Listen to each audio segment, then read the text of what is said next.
excited about this. Looking forward as well. Mm. We brought experts from all the way from Lagos. Hallelujah.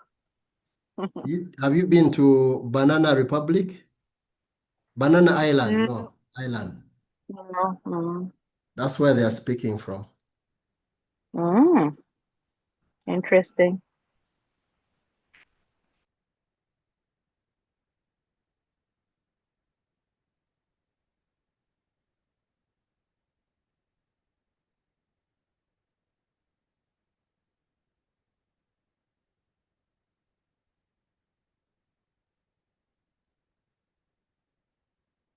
Abdulaziz Abdullahi.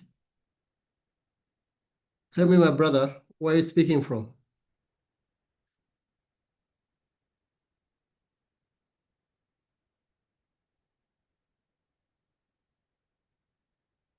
Abdurrahman Ahmed Budi. Assalamu alaikum, my brother. Yeah, assalamu alaikum. Good evening. Good evening, how are you? Yeah, I'm good. Tell me, where are you speaking from? Yeah, I'm speaking from Maiduguri, the Borno State capital in northeastern part of Nigeria. Nice. Thank you for tuning in. Thank you very much.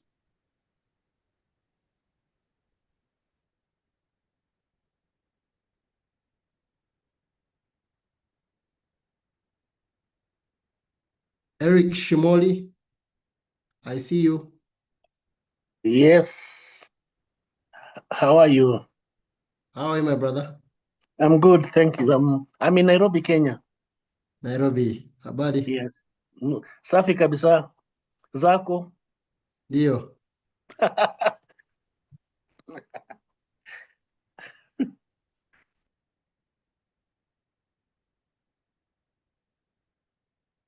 Hello, Laina Sapo. Yes, good evening, my brother. Good evening, how are you? I'm from Uganda. How is Kampala? Kampala is fine, thank you. Is it hot? Yeah, it's hot. Yeah. Yeah. This meeting is being recorded. Okay, so good evening, good afternoon, good morning, colleagues in the PR fraternity. You're welcome once again to the PR Fundi Masterclass, probably our 7th session this year.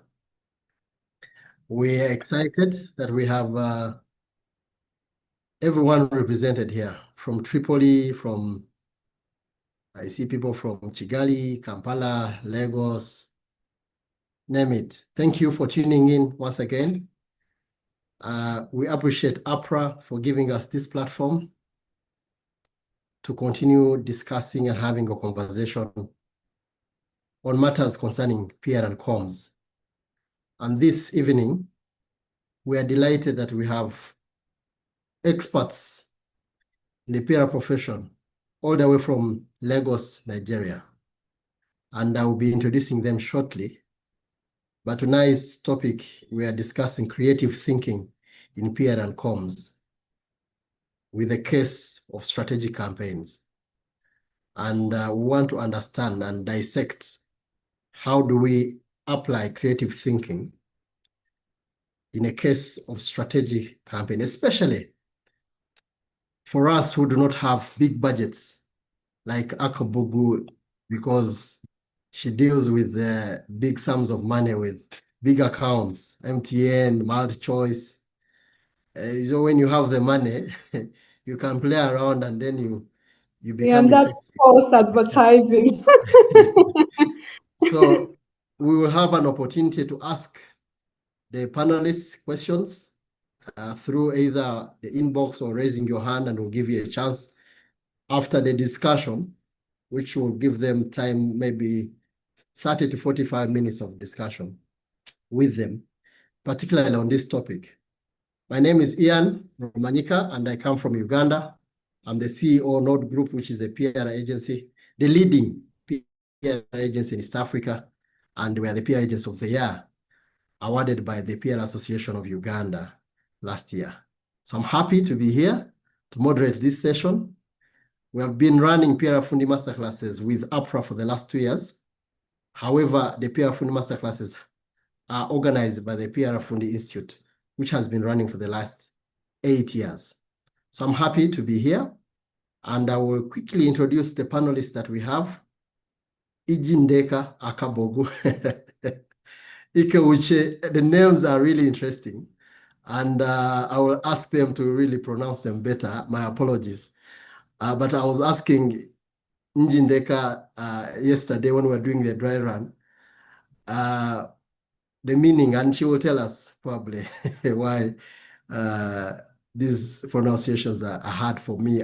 Yet I'm an African, and yet I'm called Ian. Ian, which is more foreign. Ian, you know, can you imagine foreign name for an African bearded man like me? So that alone was very annoying. But I told her that the good news is that all my children do not have foreign names. So I have tried to make sure that they have Christian, yes, but local names, really. So it's good to have you here. And also I have Femi Victor Afolabi from also Nigeria. Thank you for joining us.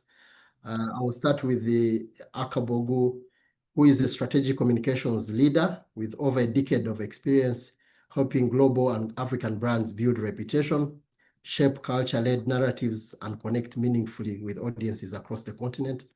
She is currently the regional manager, East Africa at ID Africa, which is a BHM company.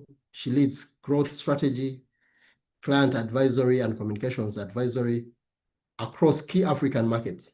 Her work spans from corporate communications, consumer PR, entertainment, lifestyle, brand storytelling, market entry communications. You're welcome, my friend. This is a this is a heavy CV. Good to have you here, Njideka. Thank you so much. Yeah, and thank you. Yes, nice having you. Femi, thank you for joining us. Femi is the Chief Operating Officer of Creator Urban, which is a Pan-African communications firm known for shaping high-impact narratives across business, policy, and culture. Her expertise spans from corporate PR, strategic communications, media planning, research, stakeholder management, and mapping. She's an alumna of Obafemi Oro University and certified member of Nigerian Institute of Public Relations. Good to see you, Femi. I know your CV is longer than that, but I just wanted to summarize it. Good to see you and good to see everyone. Good to speak to everyone. Awesome, awesome. Thank you for joining us. So, as I said, tonight in this session, we would like to dissect how creative thinking, PR campaigns, and strategic communications in our profession are core drivers of business strategy, but also in the interest of governance and leading PR communicators or PR professionals to the boardroom. So at PR Fundi, we continue to challenge ourselves, to challenge PR professionals on how do we persistently break the myth that PR is merely a tactical campaign-based tool used to just beautify different organizations or existing corporate decisions.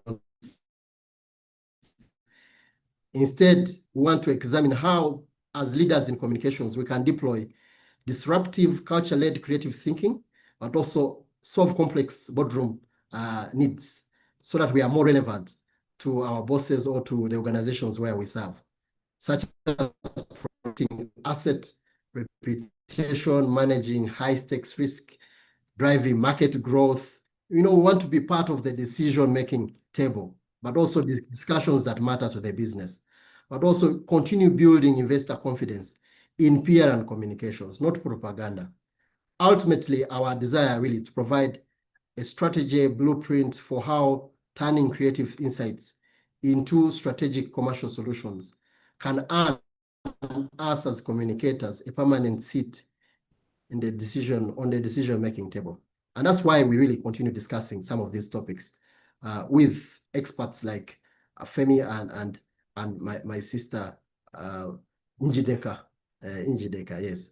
So I will allow them to just say hello to us and also tell us why they are here. And then I will invite Veronica, my sister from APRA, to also give us a few remarks, one or two, why they decided to partner and give free classes to the whole of Africa in this particular platform. Njideka, over to you. Just one or two minutes, just to greet us and tell us why you're here. Thank you so much, Ian. Well, I'm here because you invited me. But I think because whether it's with the work we do at BHM and ID Africa, right? This is something that we are very passionate about, demonstrating that as PR and communication services people, we deserve a seat on the table where decisions are being made, right? And we can't treat creativity in isolation, right, of the business goals or business objectives of the companies that we represent, the brands that we work with, right? So just being able to have that understanding, right, that it can't exist in isolation. And if we want a seat at the table, we need to be able to demonstrate the value of the work we do, right, to the bottom line of the businesses and brands that we represent. So I think that is key for me, right? It's the work that we've been doing in our organization for about 20 years now, right? And I'm very keen to talk about it with you and the rest of the panel, and also just get feedback from the rest of the audience here. Thanks. Awesome, excited, looking forward.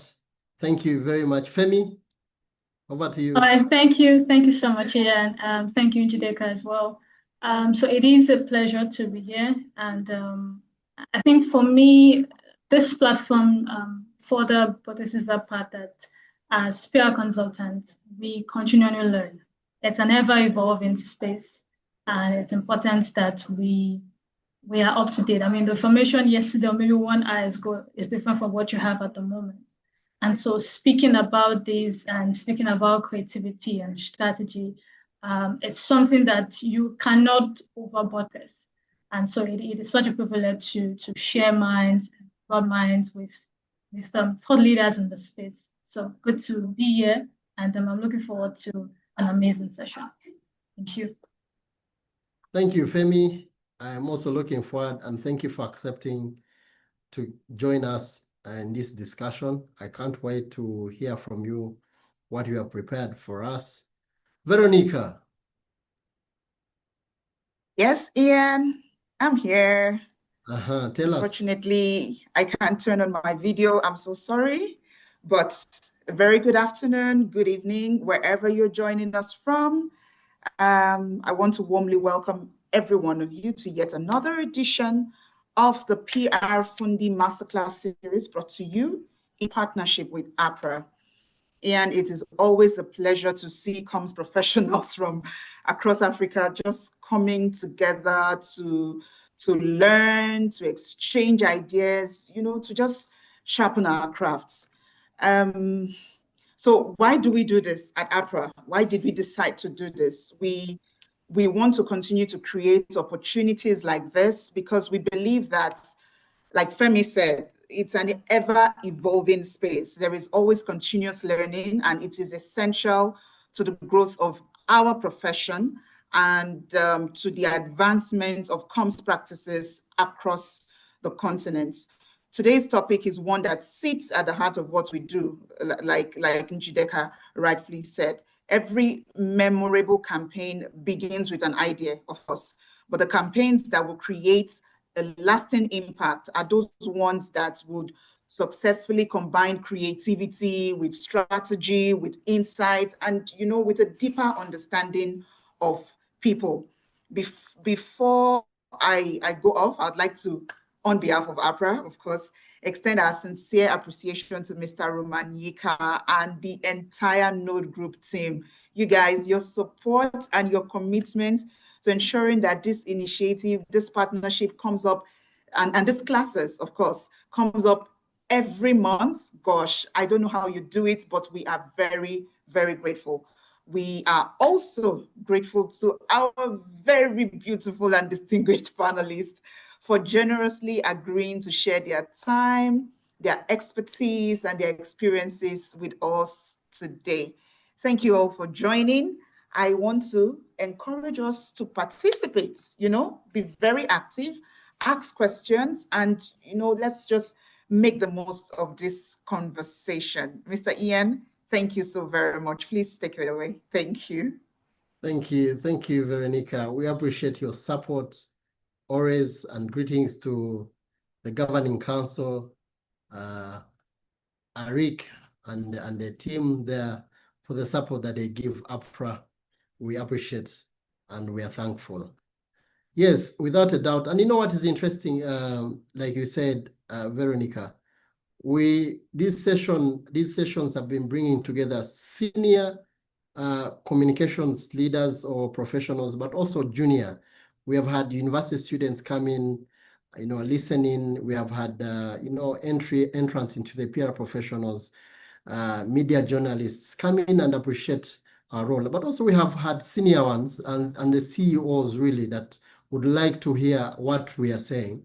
So I love the fact that we are transforming, continuously influencing decisions, but also the way they perceive this profession. So I'm excited that we're beginning to see a shift in mindset on the way they see the PR profession in a number of circles, in a number of spaces. We are no longer chairlifters and handbag holders. We have a seat in the boardroom. So thank you very much. And now starting with Femi, our session today, as we said, we're going to go into creative thinking with a case study of strategic campaigns. We have seen that in many boardrooms, the word campaigns makes most of us uncomfortable, especially when you come to the CFO. They will see it as a cost center. You say, we need to drive a campaign for the next 3 months. Or they say, oh, now you're talking about budgets. Instead of how do you transform, use the campaign to transform the business decisions or the business growth. How do we then now redefine ourselves in the PR profession to make sure that the CEOs or the board, they see it as a data-driven solution that is meant to help the businesses make informed decisions or inform the growth of the business? All right, thank you so much, Ian. That's pretty spot on, and I think it's important to note that when the boards or CFOs or CEOs are concerned about this, it's a legit concern, because they will always think from a point of risk, from a point of budget, and they're concerned about what exactly are we saying. And so it is important that we know that it's not something we should shy away from. It's not a conversation tomorrow. It's something that is expected. And so we need to embrace it. And so with that understanding, it helps to think more logically, knowing what your client wants or what the board wants to hear. They want to hear data, like you mentioned. They want to hear, have you thought about the risk? They want to hear, have you thought about the audience? What do they want to hear? And so you're not going there with the buzzwords or the catchphrases and the slogan. You're going there with a campaign that exhibits what the brand is or who the brand is. I mean, we said this a lot in the space that a brand is a promise. And if you don't fulfill that promise, you ask yourself, is it really worth it? And so for a conservative board or a CFO who is concerned about budget, or a CEO who is a bit nervous about this, it is our responsibility to ensure that when we come, bearing in our campaigns or our thoughts and ideas, we're coming from a place that leads us back to the end game of PR, which is trust. It's not just the excitement. It's at the end of the day, do your audience, do they trust you? Do they trust you as a brand to fulfill what it is? We say this in-house here at Creator Urban, that if a brand promises you refreshment or excitement, the moment you come in contact with a brand, that is what you should expect. And so if I'm speaking or we're speaking to a board or a sector or a CEO that is, really concerned, that is fine. The most important thing is to, match your creativity with strategic action. The truth is, almost every brand or every product in that sense might be the same, but we're constantly thinking, how do we sell? What's the competitive advantage in the crowded market? What exactly are we saying differently? What are we bringing, like you said, to the table, in quotes? Understand that our creativity must match the data-led part. It comes from rigorous analysis. It comes from you understanding the landscape of the business. It comes from you understanding the mind of your audience, and then you can influence them. PR is so powerful that it's about influence. You see people choose something because of what they've seen over time, what they've experienced over time. And so our campaign is not just, short fused and excitement led, but it's supposed to be like a foundation that you can build upon. And so as PR, consultants, when we come to the boardroom with that language of we're bringing in the competitive advantage and ensuring that your audience can trust you beyond just the buzzwords and all of that, it makes your conversation stick longer and ensures that you grab the attention of your audience. And I mean, that's a good platform to ride on, and you can proceed from there. Thank you, Femi. And I agree with you, really. We need to show up with clarity so that we become more relevant and defend the bottom line without a doubt. And thank you very much for those opening remarks. Now, Njideka, from building from what Femi is saying, then how do we redefine creativity, since it is our main focus tonight, to a conservative Ian, who is a CEO or a board chair? They still see it as a cost center, but also we need to make sure that now we bring them to what Femi is talking about. How do we approach and talk to them? Thanks, Ian. I think really everything Femi said, right? So ideas are a dime a dozen, right? Literally anyone can come up with big ideas, great ideas, and all of that. But like I was saying earlier, being able to demonstrate that you understand what the business needs, right? I'm not treating creativity or the big ideas as in isolation from what the business is trying to achieve. We need to be able to demonstrate that our creativity is a problem-solving tool, right? Instead of saying something like, oh, we want to do something bold, we have this big idea. Demonstrate that you understand the problems of the business. You can instead say, oh, here is the business problem we are trying to solve. Here is the audience, or how the audience behaves, right?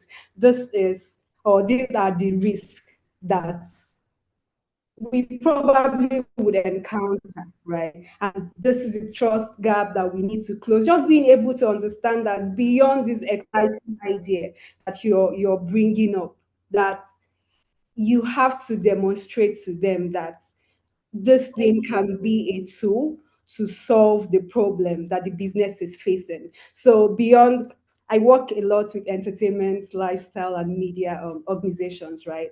You see all the glamour, the events, the headlines, and all of that.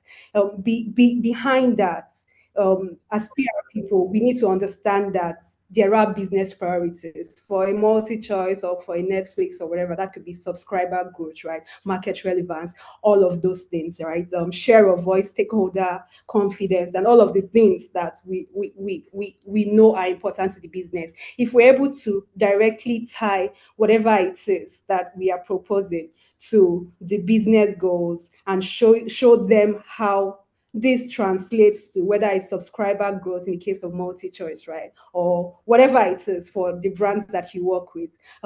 Creativity shouldn't just be like a decoration. I think if it's sold as a problem-solving tool, a lot of the people who are conservative, who don't want to get on board with your fancy ideas, are able to come on board. And one of the ways that I know, I'm probably going to dive into this much later in the conversation. I think it's important that as PR and comms people, right, beyond the nice articles, headlines, press releases, and whatnot, we need to demonstrate that we are subject matter experts. If you're working for an MTN or if you're working for whatever works, you need to understand their industry, you need to understand their business. We need to go from, because yes, literally we can do all of the nice writings, we can do all of the influencer engagement, stakeholder management, and whatnot. If you don't have a good understanding of the business that your principal is in, the industry that they operate in,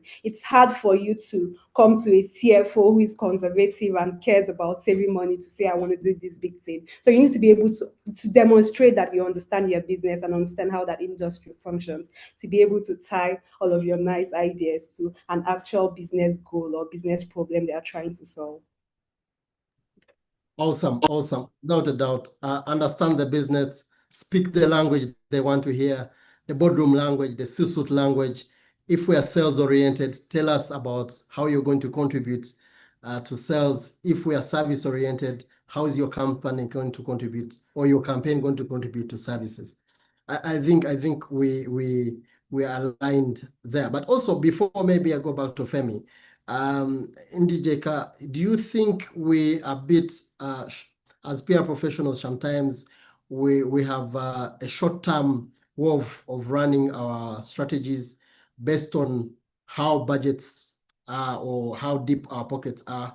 How do we design campaigns that are not based on how heavy the budget is, but campaigns that are creative in the interest of making sure we have the end result of creating impact, but also a campaign that doesn't just disappear after we have run it? How do we build creatively campaigns that instead build long-term trust and lasting value for the company? So I think it's important for us to ask ourselves a few questions when even like designing a campaign, right? What do you want the brand to be remembered for after the campaign is over? I know that for a lot of the PR people on this call, we always plan for sustenance, right? The budget might not always allow you to do all of the exciting things, but I think something we always tell our clients too is that you can't treat PR as a short-term function. It can't be for a one campaign thing and you expect all the magic to happen for your organization. Yeah, exactly. So it needs to be long-term, right? But yes, I get that we live in a continent where we don't always have the biggest budget, right? It's then important to, again, get creative with how we deploy our campaigns, right? Just asking ourselves those questions about what we want this brand to be remembered for and tailoring the stories that we are telling or the relationships we are building, right? So that they kind of last us way after what the final episode of a show is, or the final whatever your campaign closes out. It needs to, you need to be thinking of what happens after this campaign, quote unquote, closes, right, or ends. How do you keep engaging the people that say, whether it's the media people in this instance, right? We say impact storytelling to show them what has been happening or what has happened right after this campaign ended. So just, again, thinking beyond a campaign wraps up and we pack it up and that's it. So what needs to happen when the final curtain goes down, right? You must leave behind assets, relationships, or equity that the brand can continue to trade on way after the campaign ends. So yes, thinking of that, I think that's one of the things that I would say about that. Awesome. Brilliant, brilliant. Femi, building from that, your track record, of course, shows that you've been in this industry trying to connect your clients to business results, but also usually when an organization that you deal with, especially in the agency world, is going through sometimes sensitive transformations, maybe, or sometimes a crisis, we have seen that most organizations are risk-averse, and the natural instinct they usually say is that play it safe, let it pass.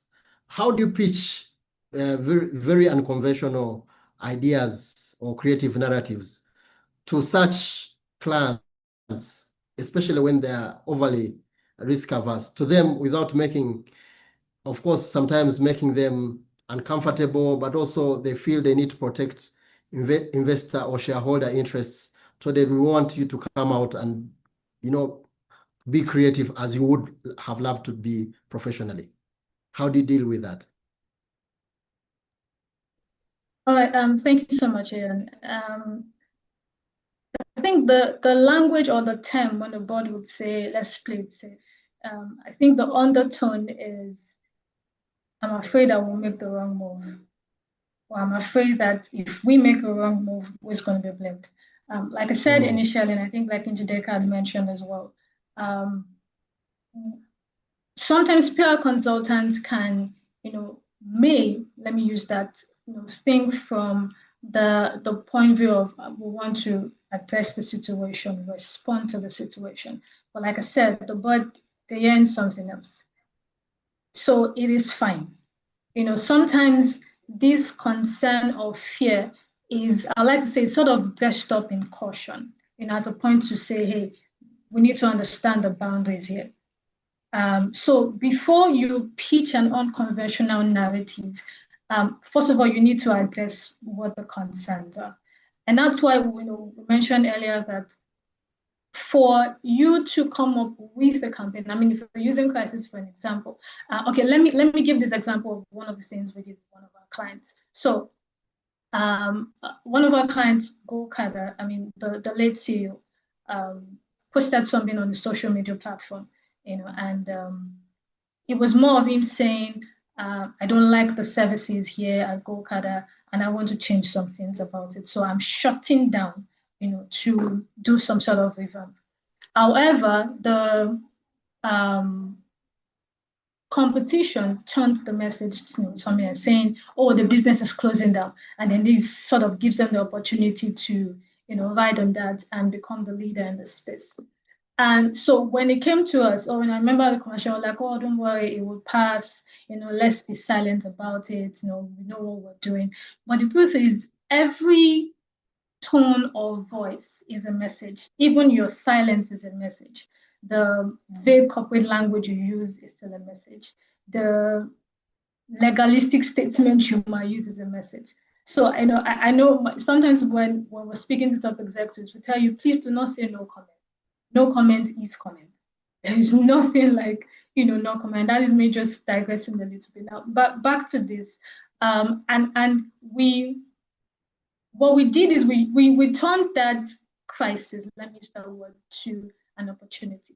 And so we went back and then we said, okay, what can we do differently? So first, we set up a training for all the riders, brought them in and said, okay, we're changing up some things.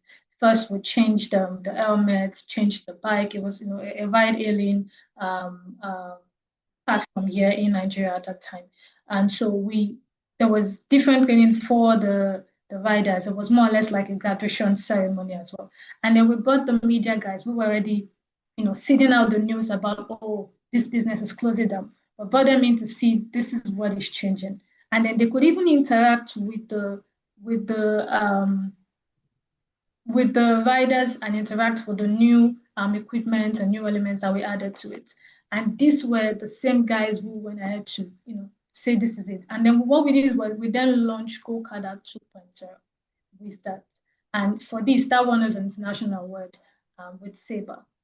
We did not see it as we want to manage the situation. The truth is, even now, today's business environment or media environment can tell when you're trying to manage me and not talk to me. When you're trying to I want to just address the situation and move on to the next thing. Well, typically what we do in our share at Creator Urban is when we're pitching that kind of unconventional idea, we take the part A versus part B approach. Now, we'll present the conventional approach, what we know you honestly want to hear. Let me put it that way, what the media might say, what the audience say. And then we also present that creative or unconventional alternative with that same rigor, telling you we've thought about it. Are these your concerns? this hour was thinking. We have gone ahead, and that's why, like Njideka mentioned, we're not just there, beyond the press releases and the headlines and the articles and all of that. We're thinking about the end game. We're thinking about trust. We're sharing that bolder option, but not taking away the fact that we have an end game. There's a goal we're looking at. And so when you're speaking to a board or a client who you're in the middle of crisis, address the important issue. But bear in mind that reputation is much more important. Do not shy away from the conversation. Everything you do, everything you say is a message, from the silence to the buzzwords or to the big words or to you just trying to manage them. It is a message. So choose and frame it. So I think I'll just wrap up with this. A communication failure is not just a PR problem in that sense. It's not. It's well-rounded. Everybody has a part to play. So if I'm going to speak to the CEO, if I'm going to speak to the employees, we must understand that message that, hey, we want to build trust. And for me, that's how to address that situation. Okay, awesome. Yeah, I agree with you. It is the responsibility of the leaders, the CEO, the executive, the board, to understand that communication is their role. These campaigns that we run impact business, but also run on high stakes, especially with big budgets. So they are not just PR tasks.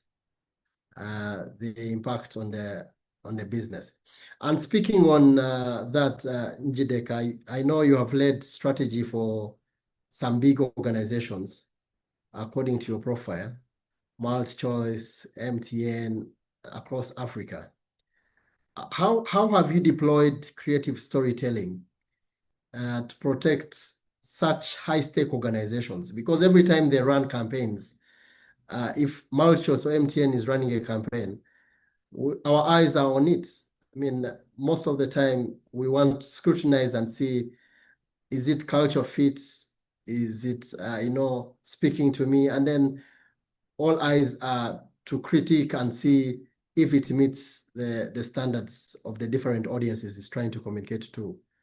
But I know that, of course, as PR professionals, we are tasked as well to do research and also deploy creative storytelling, protect the reputation of the institution. How have you managed to deploy the tactic of storytelling? Is this still relevant, or you're using heavy budgets to do short-term campaigns and confuse the audiences? I think the audience in today's world can't even afford, like, they literally are smarter than they were 20 years ago, right? You can't, that, like, there's no confusing them, right? People see, forgive my language, see through your bullshit, and they're able to call it out, right? So I think when a brand operates at the scale that some of these organizations that you've mentioned operate at, you can't afford for creativity to be detached from reputation, right? When you're planning, say what, an awards show like the Africa Magic Viewers Choice Awards, or a reality TV show like Big Brother Naija, The Real Housewives, whatever it is, it's important that you get that you can't detach the reputation of the organization from this, right? So every creative choice that you make has to be sensitive to that context, and also understand that there is the regulatory bodies, the stakeholders, and even the commercial realities of the business, right? So in moments of, say, crisis, like you mentioned, I always think like one of the first, or maybe the first job of storytelling is not just to entertain, it's to create clarity, right? People want to know, does your brand understand them? Does it understand does it have enough cultural nuance, context, right? Is it being honest? Is it being, as transparent as possible? Is it acting responsibly? Is it worthy of my trust? People need to know this. And it's your job as a comms professional, right, who also cares about the bottom line of the organization that you work with, to be able to connect these two things, right? What the audience wants, what the business wants. I would say that creative storytelling should do 4 things for organization like this. Should be able to say, this is the reality and we are acknowledging it. It should be able to clarify the brand's position at every point in time, right? And demonstrate action and be able to build or rebuild trust with the audiences that it serves. MTN did something that I thought was very brilliant.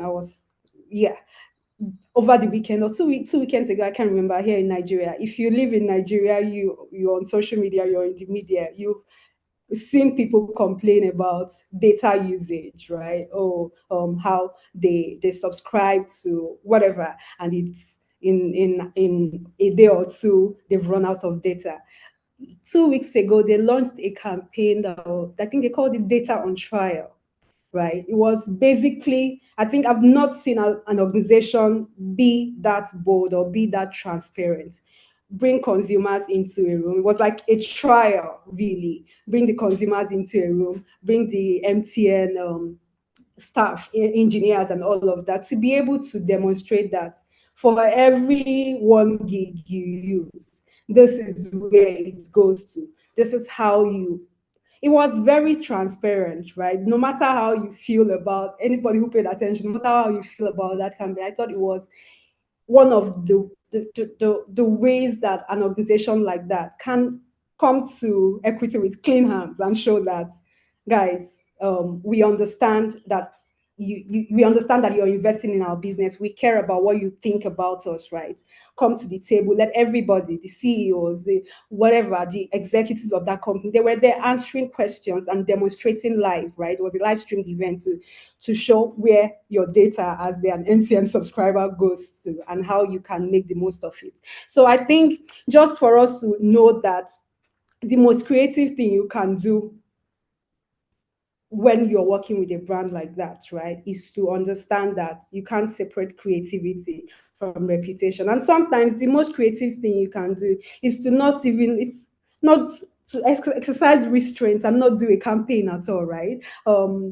It's choosing the right spokesperson, the right influencers, the right timing, the right internal message, the right media engagements, and all of that. So it goes beyond just one big idea. If you're planning a show that is as volatile as a reality TV show, you are planning ahead, right? We do this thing in comms that we map scenarios ahead of time.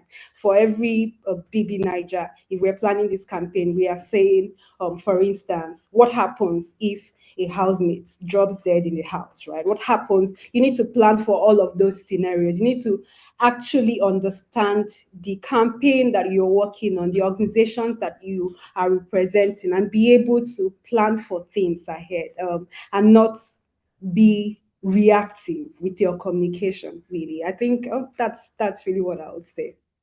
Thank you, Njideka. Reactive is a strong word there, and it hits hard for all PR professionals, because I think we have really failed to understand the power of being proactive, and also the power of thinking. I mean, we usually want to tick off activities, and we do not apply our creative thinking through the operations of our work, daily tasks that we need to think. I was looking at, we have just had a transition from the previous cabinet of ministers then to a new ones that have just been appointed, and most of them were sworn in yesterday from the different departments and agencies.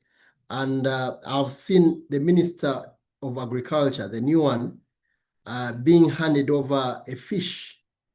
The old one was handing over a fish to the new minister. I thought that was very creative. I love the picture.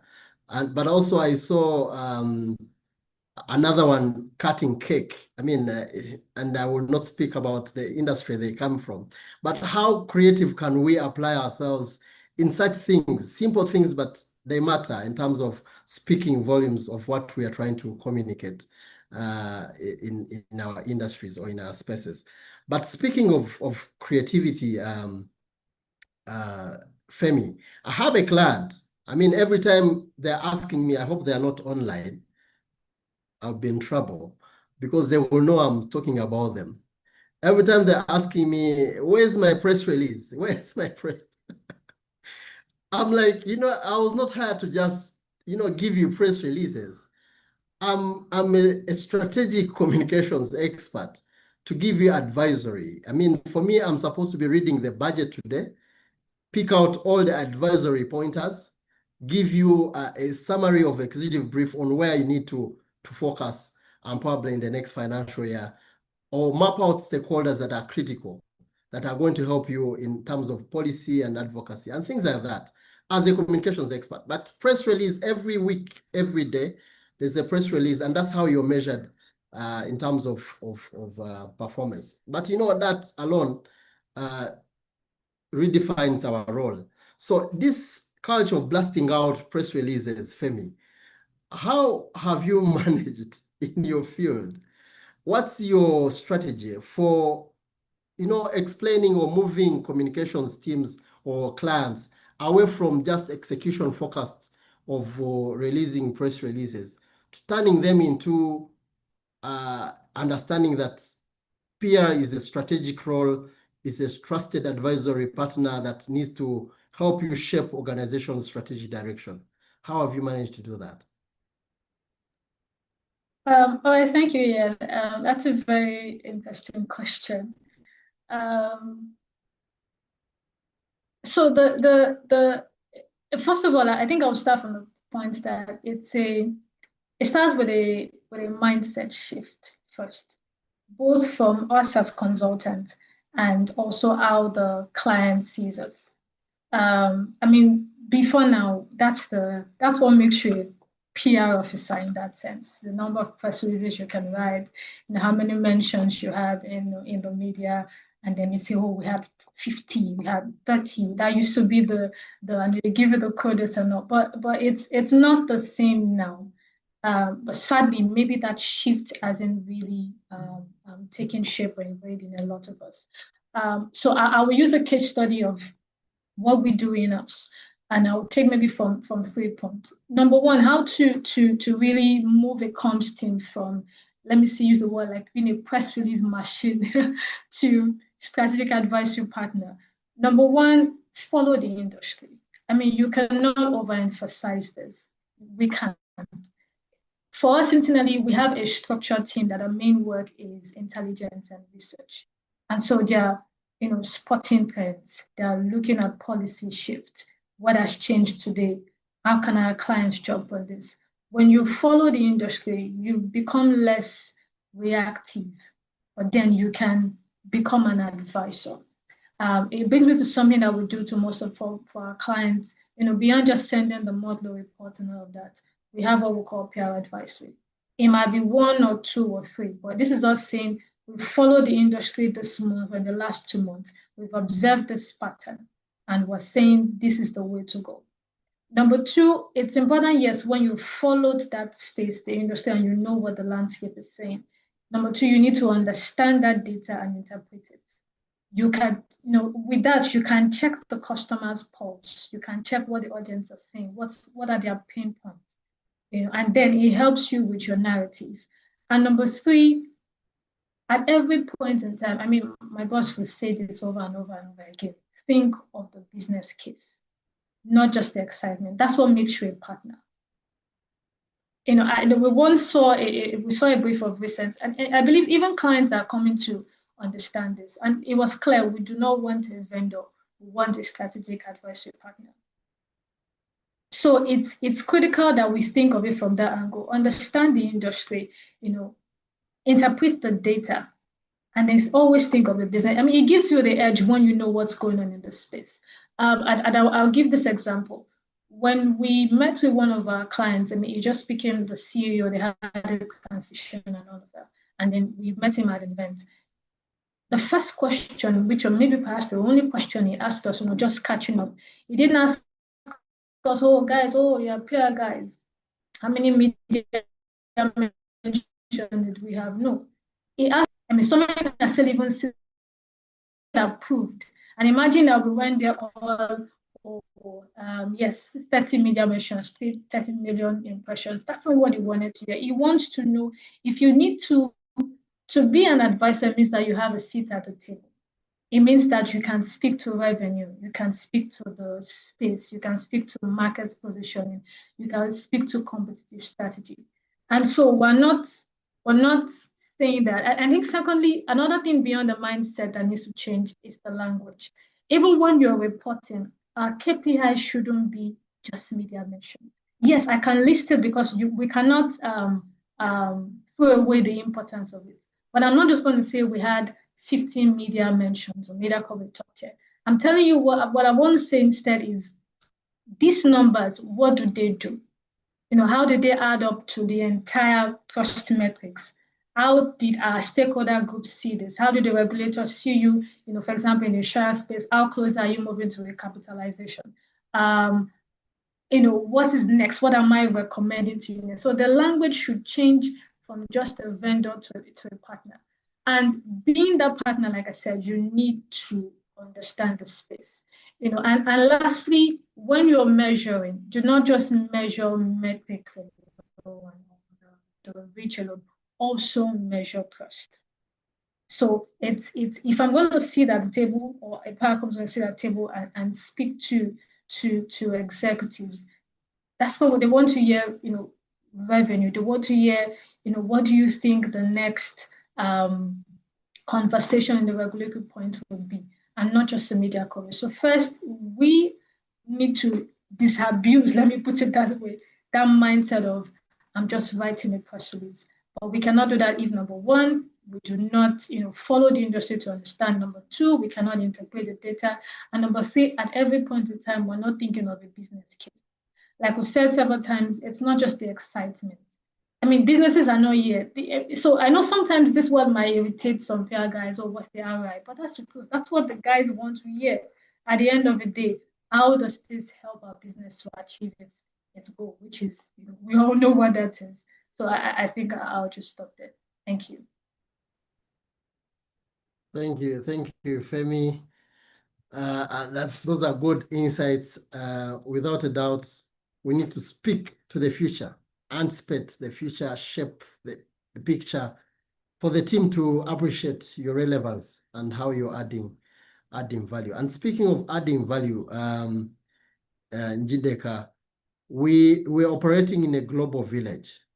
And I happen to know that you've worked and you continue to work with global brands, building influence and executing market entry strategies in the region of East Africa and West Africa. How do we use, and I know the participants here probably who either have worked for global brands or multinationals, and those that haven't, but I know that it's a challenge for, especially when you have not worked for a multinational company and you're thrown in the deep end. How do you use hyperlocal or creative insights to help international executives navigate local culture and policy risks without violating strict global corporate guidelines, which is not really strange to anyone who has worked with a multinational, that you need to, yes, as you creatively think through your strategies and campaigns, you need to make sure that you adhere to global corporate guidelines for that multinational, but also for policy makers that drive our industry. You're muted. Yes, yeah. So I think, this is such an important and very interesting question. A few years ago, when we're trying to launch a campaign in Tanzania, I was the lead on the campaign, right? What I didn't understand initially, because from the outside looking in, you have all of this data about, oh, this is who this is the media here, the leading media. You have like all the surface level data, right? Right, I quickly understood that localization is not transcribing an English press release to Swahili, right? Or doing this, translating a copy from English to whatever the language is, right? You need to understand, for instance, I think one of the things that happened to me on that campaign was that I quickly understood that for people in Tanzania, for instance, they're not just like a Swahili speaking nation, they're also a Swahili thinking nation, right? So there is a lot of context and nuance that is going to be lost if what I'm doing is translating copies from English to Swahili, right? So I think, yeah, and it's what I've told a lot of our clients now who want to go into like markets that they are not exactly familiar with. That cultural context, that local nuance is very important because nobody is going to tell a story better than a local, right?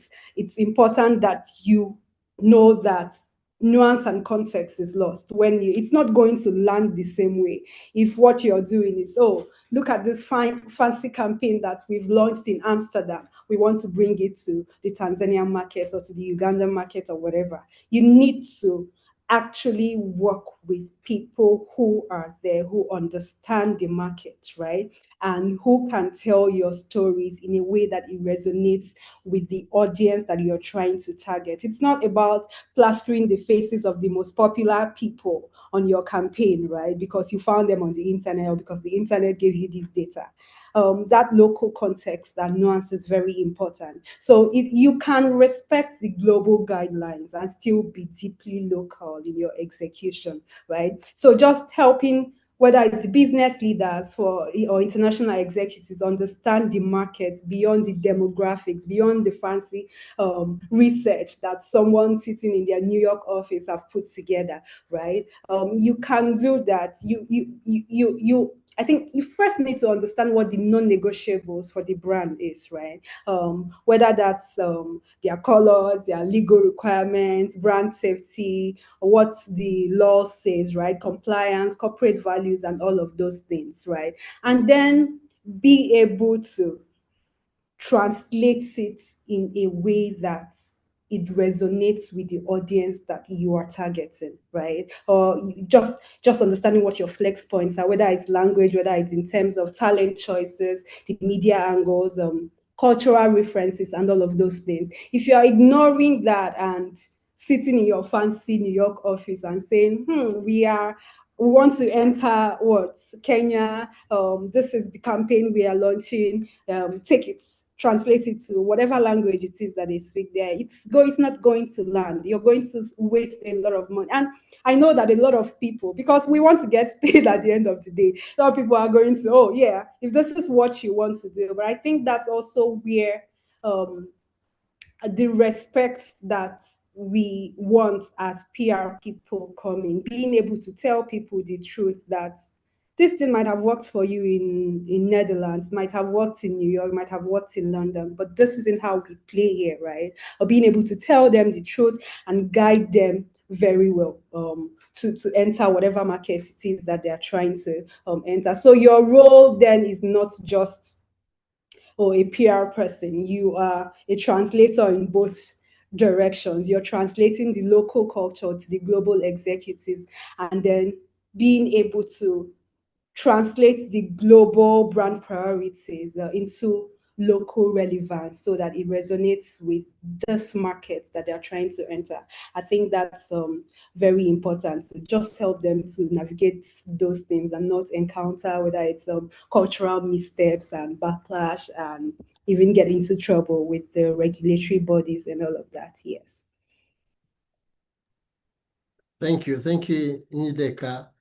I know that the name pronunciation keeps improving. No, it is. It is. I hope so. But I know if there's someone tuning in and probably works for Total or has worked for Total before, they may be smiling on the approvals of campaigns and where you have to go to get approval of a campaign back to France, and it will Yeah. take like 3 Yeah. months, and they will not even be able to accept your local and cultural, sentiments that you're bringing. Yeah, But I think that's also why we've seen brands come and go, right? A lot of people think, oh, I'm going to use this global playbook because it's worked for me in like a European market. I'm just going to bring it to whatever country. And I don't even want to say Africa, right? Because we are over 50 countries, right? And it doesn't, like, it's different cultures. It's wild that somebody would think that, oh, their global playbook is going to be applied here. We've seen it's why one of the reasons why a lot of those brands, they come and in a few years they've closed shop and they've gone, right? Not being patient enough to understand what it actually takes to succeed in this market. It's unfortunate. I get it. The bureaucracy, the levels of approval sometimes can be very tiring, but there are brands who get it. And I think the ones who succeed in this market are the ones who are able to lay aside whatever it is, whatever their lessons from those countries or those continents are, and are able to be patient enough to learn and understand our market here and our audiences. And yeah. Yeah, I agree with you. I'm glad that there are brands who get it, especially in the telecom sector, but also pay TV like MultiChoice. Really, recently they had a very specialized local campaign called Kawiki on GoTV. And it's really working. When you go to Nigeria, they have a totally different messaging and different campaign that works for the Nigerians, which may not work for Ugandans here. So I think I agree with you that there are brands who get it. But speaking of brands who get it and who do not get it, I was speaking to a friend of mine, I think last week. There was a rebrand of UAP to Old Mutual. This a global multinational company. So Old Mutual is probably the new name now, new brand. But people have been used to UAP. Is it because the brand was strong? Because up to now, it has not sunk in the audiences. There are audiences that actually they have rebranded to Old Mutual. But also I know that on this platform, Femi has just rebranded, I think, I don't know when, transitions from Modion Communications to Creator Urban. Totally different name. But also I know Hudson here and the team, they have done a refresher on their brand, Node Group. If you notice, the N has changed, the letter, the whole, but not so much. They have done a rebrand, but a smooth transition from the old. So you cannot tell the difference, but you could see that there's some coolness of the brand. So speaking of, transitioning and evolution of brands, when leading especially high stakes creative transformations like you have done, Modion to Creator Urban, how do you make sure that such a corporate rebrand is a success? Tell us your story. How did it happen? And because I know that, PR professionals out there creatively, they have been asked, how do we change, especially government communicators, how do we change this coat of arms to a more cool brand that young people can associate with? How do you do it? Thank you, Ian.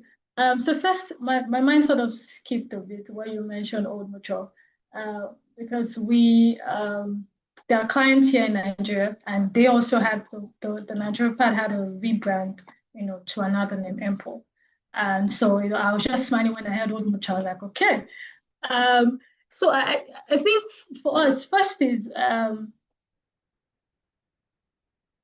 in a rebrand process, it's important to see it not as a cosmetic exercise. And the process, if a rebrand is done well, you would not see it as, oh, they just changed their name or just changed their logo, or so.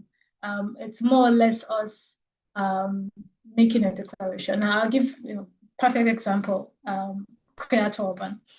So we were called Mojan Communications for about 10 years. And so someone to say, oh, is it because you're now 10, and you decided to change it? I was like, no, that's not. We have thought of this change more than 5 years ago. And we kept thinking about it, reiterating, thinking about it, what's the best. So because we know, and we're not shy in that sense, or conservative to accept the fact that that name Mojan Communications was a bit silly, and it did not carry the essence of who we are. It didn't carry the identity to which we show. It didn't carry the real DNA. We're filled with new thinking. We're filled with strategy-led stuff. We're filled with data. Data is the backbone of whatever we're doing. And whenever you hear Mojan comes, I'm sure we might hear press releases. And so that name, no longer carried, what we wanted to achieve, which is global dominance. And I recall that we changed our website about 3 times. I mean, still the back end before we pushed live. We changed the name, we just think about it again, that we needed a name that really portrays who we are. And if I was going through my notes a couple of while ago, and I saw that we had changed that name about, that I can really remember, about 8, 9 times, and we just kept, till we finally add that note that yes, Creator Urban is the name. And I think for us, we didn't just have the change because we wanted to live with a new name alone, but we wanted to showcase that it's a new chapter for us. Creator Urban, creativity and the urban way, the new thinking way, and that's what the name means. Because we were, we have a client, or had a client who, I'm sure, when you come up and say, I mean, if you think about it here as well, you think about several Mojan Communications, like I mentioned, you would just think of very sage and old guys. I can find it a bit funny when probably you deal in water and then you name your business Life Water or something. It just feels very expected. And so what we also did, that helped us is that, like I mentioned, we didn't make it cosmetic. It was very strategic. We had started doing let me use the word, the undertone, in a way that even internally, we also had to embrace that message before we also move out externally to tell our clients. And so we had involved our clients from let me use the word, from the get-go. Someone is changing. So there was a bit of a logo change at the office. But what we're telling you is that Mojan is sort of ending and dying because the thinking no longer reflects us. And this is us moving with Creator Urban. And so it's not a change. I remember someone made a joke that, oh, do you not have an affiliate with an international brand?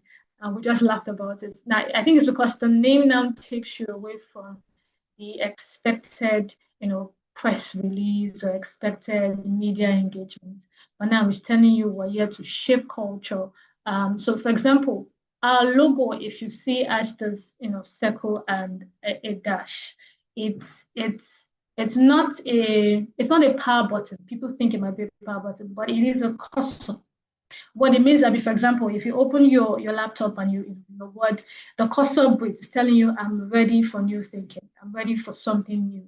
So that's how we think internally. So what we're doing is that we're shaping minds, we're shaping markets with Creator Urban.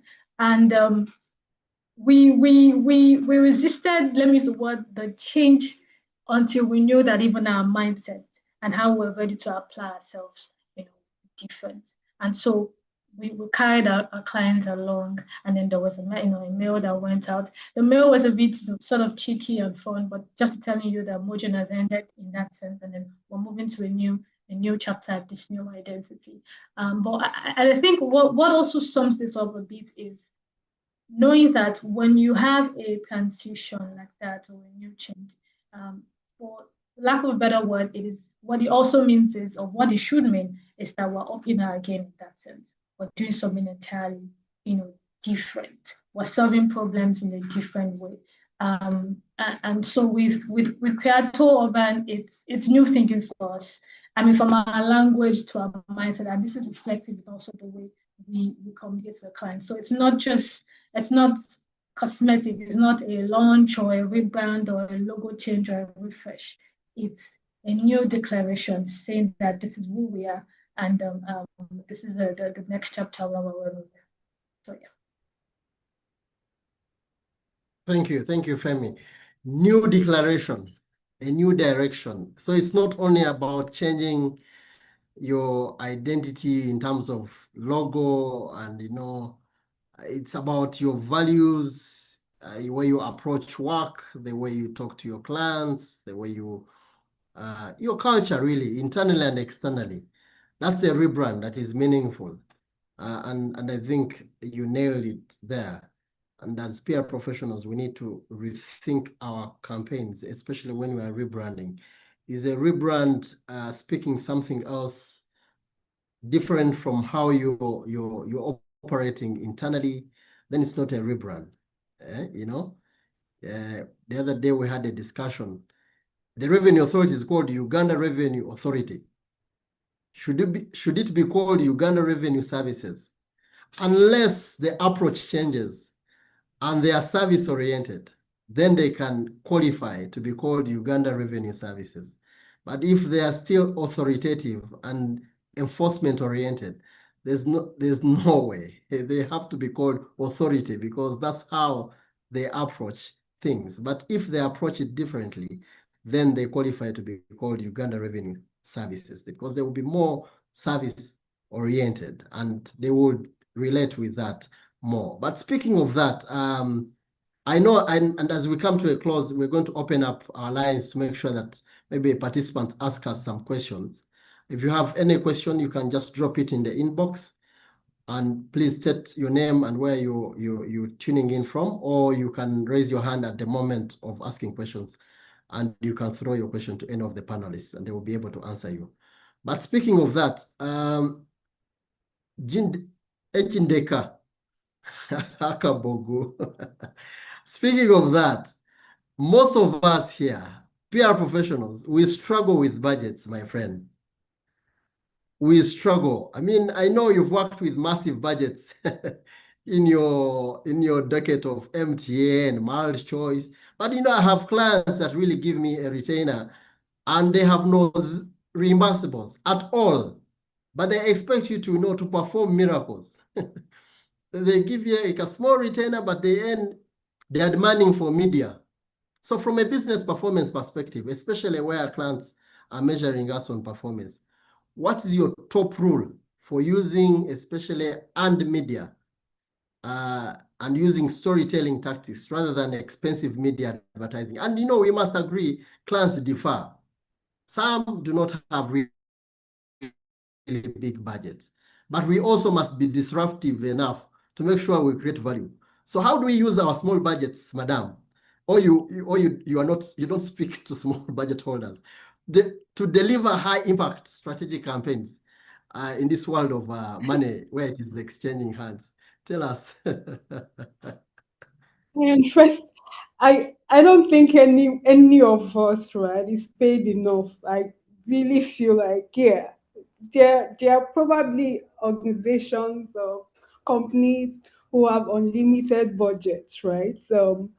But I think generally as PR practitioners, my belief is that we need to be billing more. And I don't think any one of us is paid enough, to be honest, because we do a lot, right? But yeah, speaking of earned media, we also live if you live in Nigeria, and I've been able to practice in a lot of African markets, I think we know that our media generally has become very commercialized, and I'm trying to pick my words carefully so I don't upset my media friends, right? But I think that there is a place for pitching value, right? As opposed to pitching activities. We fall into the trap of blasting press releases that say, oh, we've just announced the launch of this 500 million, whatever, right? And once they see that, once a media person sees that, and especially again, if if you work in Nigeria, you know that our media is severely underpaid. The impression that a lot of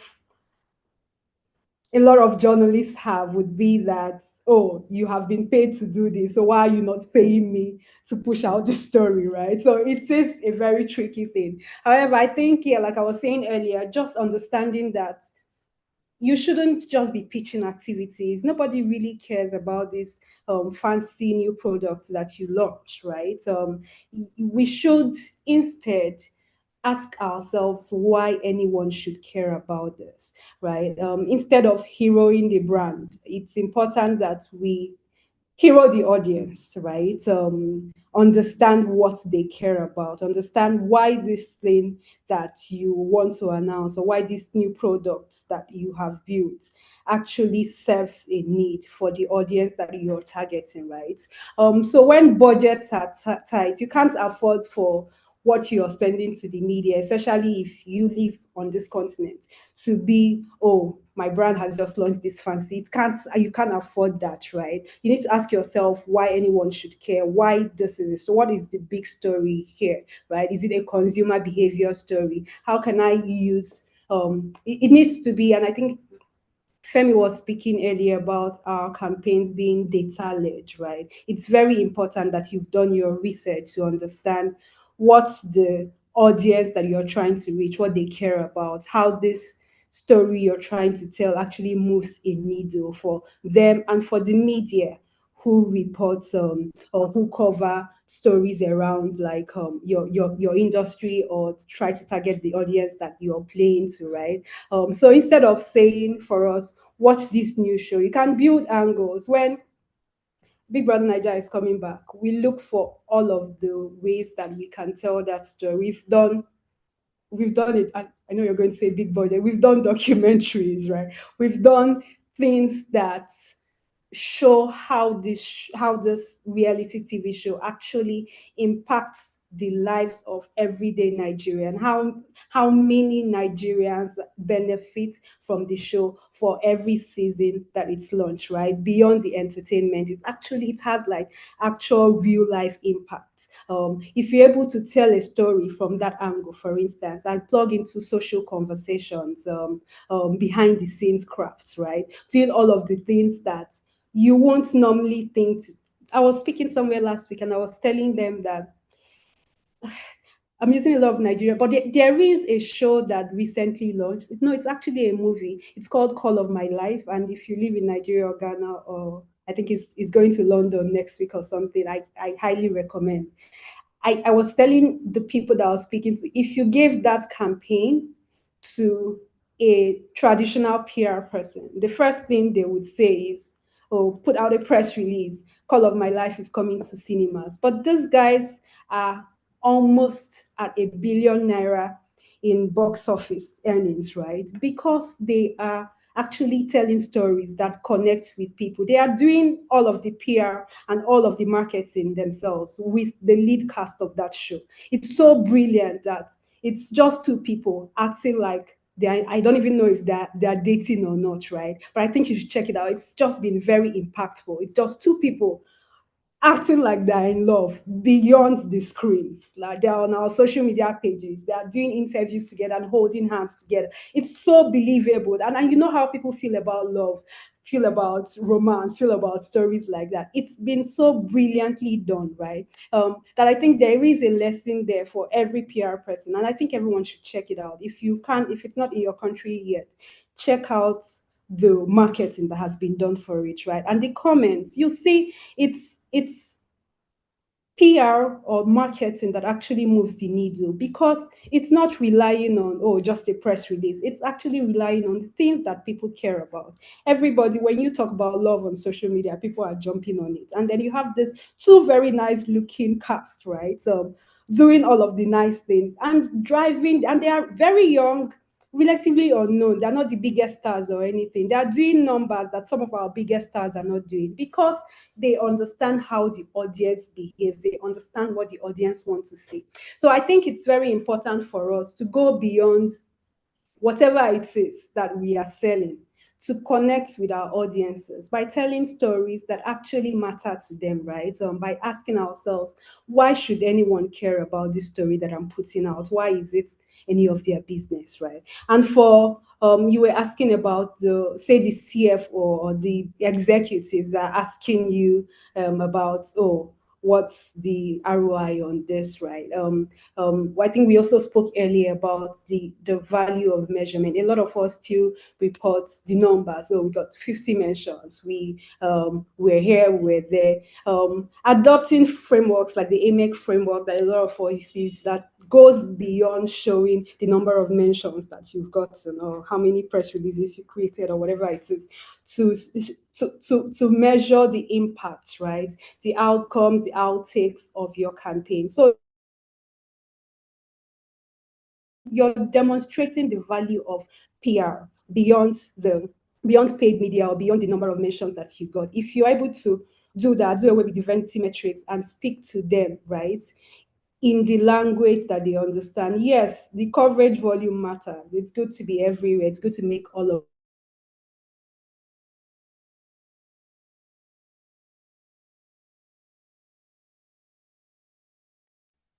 Awesome. I think I lost you, Njideka, there.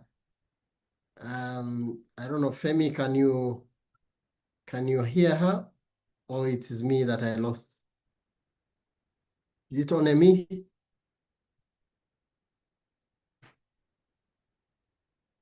Femi? Ian, sorry, I think I lost her. Ian, can you hear me? Yeah, I can hear you very well. Can you hear me? Yes, I can. I think I lost Njideka. I think it might just be network. Network clipped off on my head as well. Internet. So Yeah, but she will get back to us. So, yes. Again, I want to remind all participants, if you have really a question that you would like to ask the panelists, just flag it in the inbox. I will read it.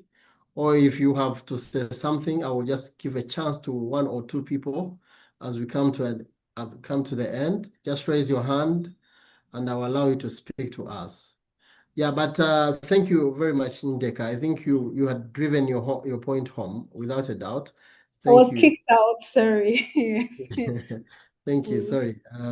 Yeah, but I know that we need to bring this to a close, and we're in our last segment of a Q&A. I think people are happy with what we are discussing. They don't have any questions. If not, they're a bit overwhelmed with what we are discussing. Boy Fidel Leon, are you okay? Do you have any question? Boy Fidel Leon, you heard about rebrand and campaigns. I'm calling you out because I know you have something to say on that. So prepare yourself. If it was an ambush, please prepare yourself. You're going to come. So, but speaking of, as we wrap up, communication professionals sometimes forget a lot, Femi.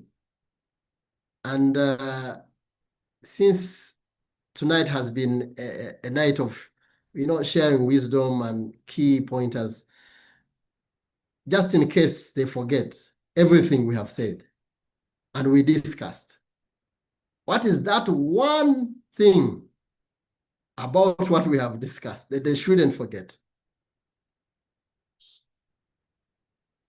Just as a recap, so that I know Yes. there are a number of people here. Okay, so a number of things come into mind, but maybe I'll just pick one. I would say let's always think of the business case to every conversation or every PR campaign or every initiative, and not just the excitement, part of it, because that's what makes us different. That's what builds reputation. That's what builds trust and affinity. It's so important. Creativity, we can't take it away from being strategic, but at the same time, there has to be that merger at every point. So we're thinking, not just in the coverage or in the sentiment, or we're thinking about the end game, what's your cost? So what's the business case? That's actually what really makes you a partner. And maybe if I can add, and just to what Njideka mentioned, we will never get the right budget or the best of the budget to apply to any campaign, and that's where creativity really, really comes to play. I think I'll just give this example. I remember we had a client who, NGA, so that's Nigerian Gas Association, that's the apex body for the oil and gas space here in Nigeria. So it has the Shell and the Total and all. And then there's usually this conference I think it's biannual, yes. And then we were supposed to have what we call the Nigeria Pavilion. So that's like the seat for everyone in Nigeria to actually engage. And yes, we know it's not a matter of maybe budget. And then what we did is we saw a void. There's something we always say internally here that every void is for you to fill. So even the newspaper with something. The billboards, it's just an empty space, fill it with something. And so what we did creatively was to drop subliminals, at that pavilion. What we did was for us let me say, so it's also supposed to be home for Nigerians. And so, for example, something so simple, we curated songs all the way from 1940s or 1960s. So it was there at China. So we did that at China, and it was Beijing, China, and South Korea, Daegu, South Korea. And so what we did was we collected songs all the way from 1960, till date. So we were targeting every audience. And so what we wanted to do was to bring that sense of nostalgia. So when you got into the space, people just kept saying, I know I'm away from home, but I still feel like I'm home. You see people nodding their heads and like, this feels like home. And then you play a song from, back in the days, and a song of recent. So for me, it's important that we see how we can be creative and be strategic, even with the and for us Nigerians, also Africans, it further puts us on the global space. And so for me, that's key. Think of the business case and let your creativity match up at the end game with the strategic declaration that you have. So yeah, I'll end with that. Thank you, Femi. Thank you very much. There's a question for Njideka. Njideka, they say this person doesn't put their name, but they know BHM has won a number of awards, especially the Sabra Awards. I don't know. I think they think there's a way you compromise the judges. Please. But what they're asking is, with those so many awards that you've won, when a campaign wins awards, people often focus on the creative output. But he knows that there's a lot of work that you put in behind the scenes. Can you highlight on what we don't see? Why BHM?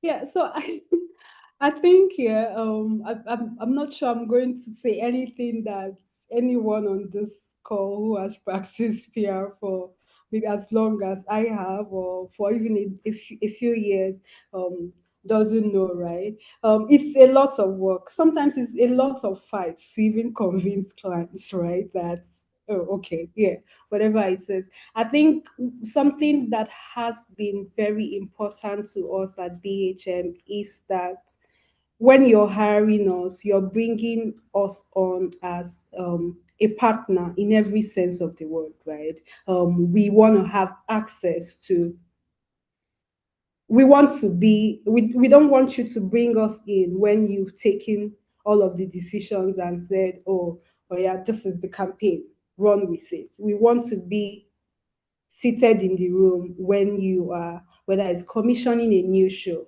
or thinking of this new product that you want to launch, right? So we are guiding you and holding your hands from the very start. If you know anything about clients, you know that that alone is like a huge fight for a lot of them, right?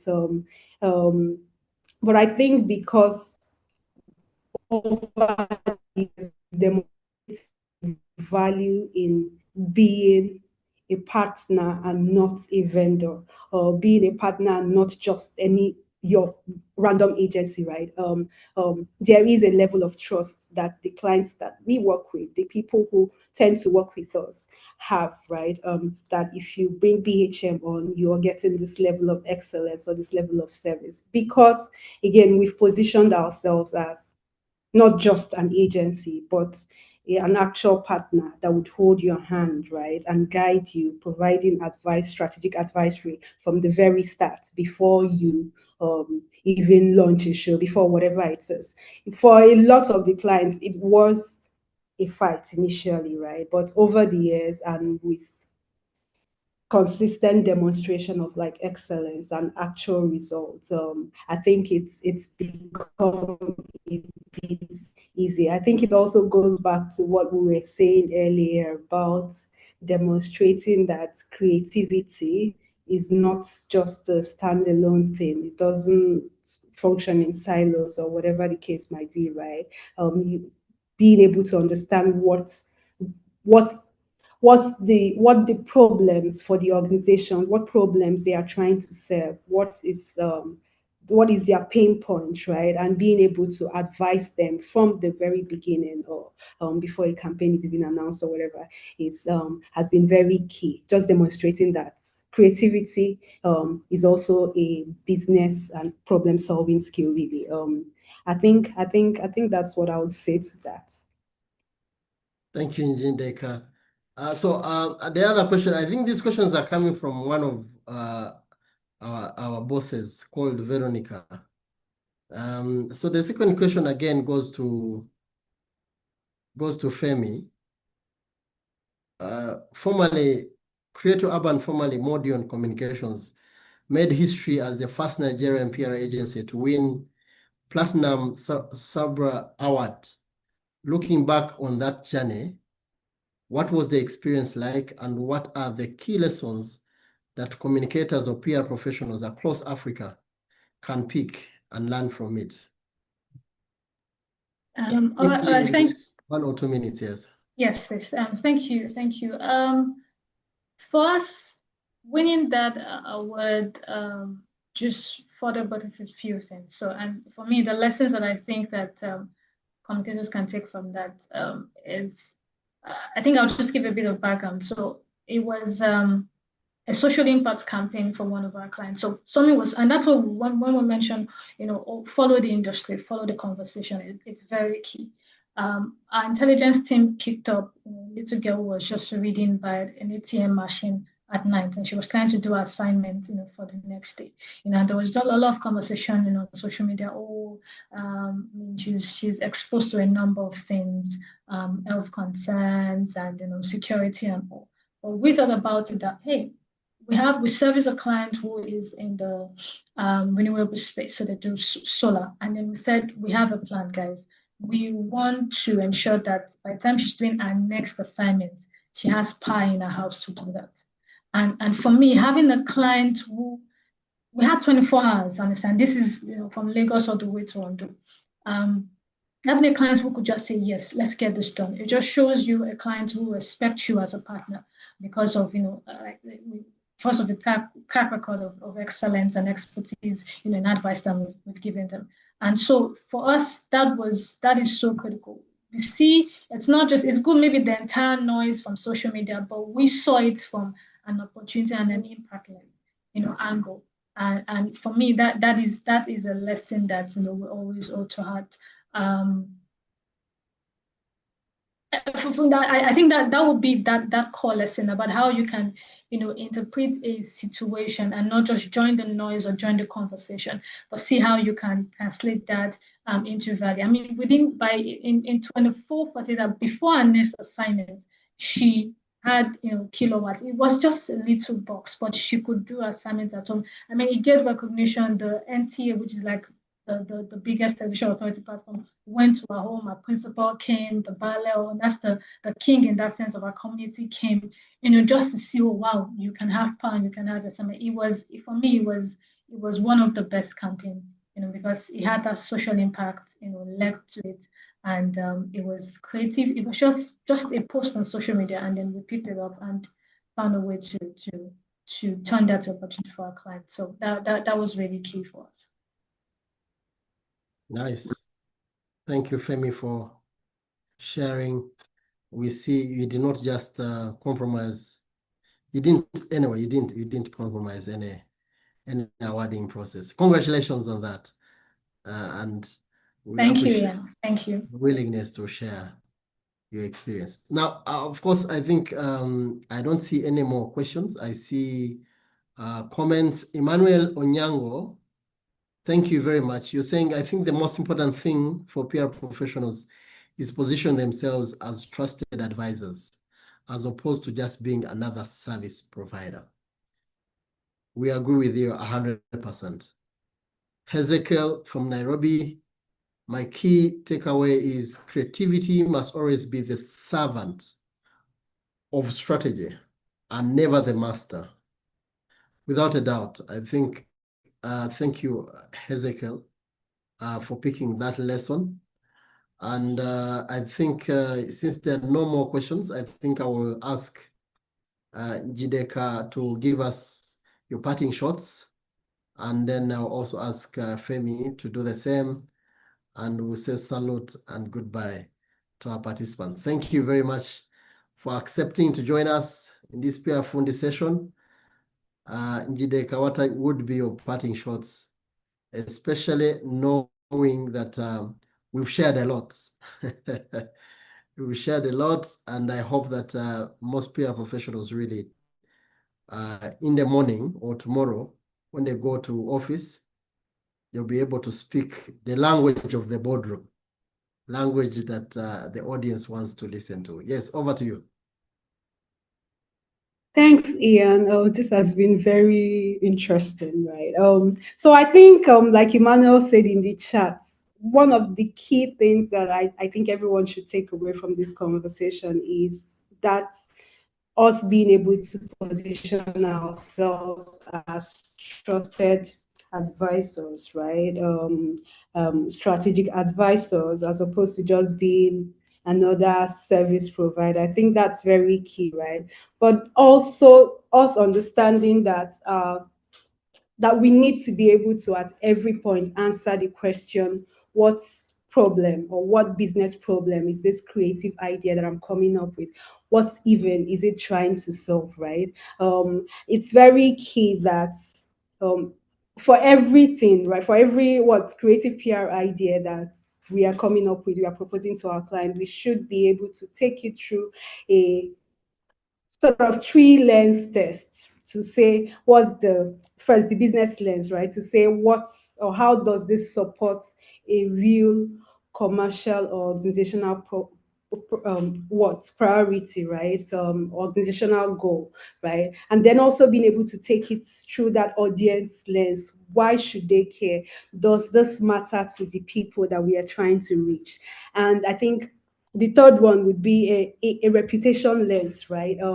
Does this build or protect trust in a way that is valuable beyond that campaign moment? How do we stretch every campaign, every storytelling that we do about our brand beyond a campaign? How do we ensure that we are leaving a long-term and long-lasting impact for every time we tell a story about our brand? And finally, just understanding that as PR people, that we are not, the way we position ourselves, the way we say in my language, that what you call yourself is oftentimes what people would call you, right? If you position yourself right, if you're able to demonstrate that for every industry that you work in, that to a very large extent, yes, you might not be able to operate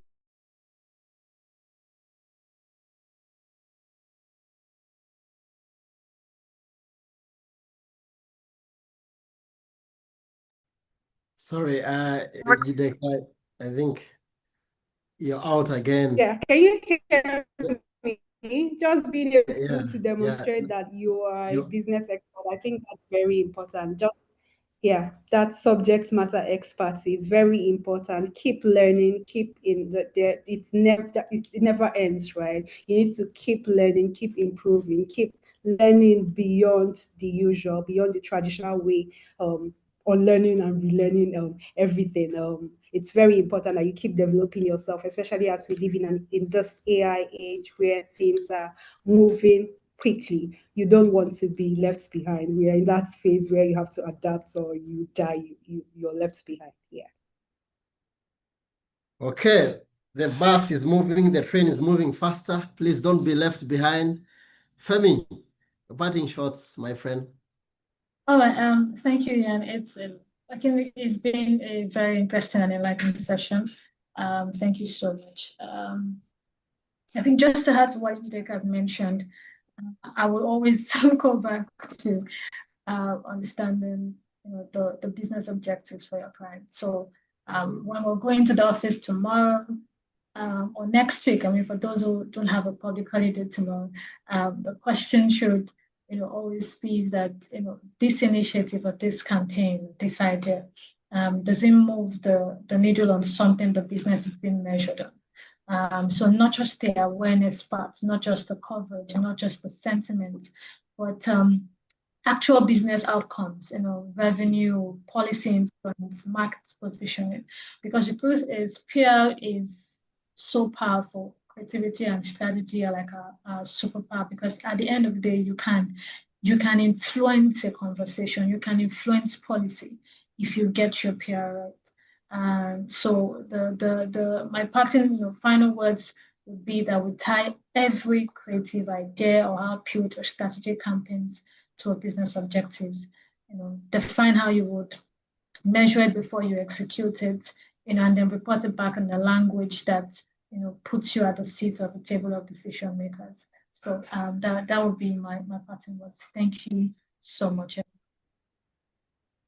Thank you very much, Femi. Thank you, Njideka, for allowing to come and discuss and have this beautiful conversation with Africa.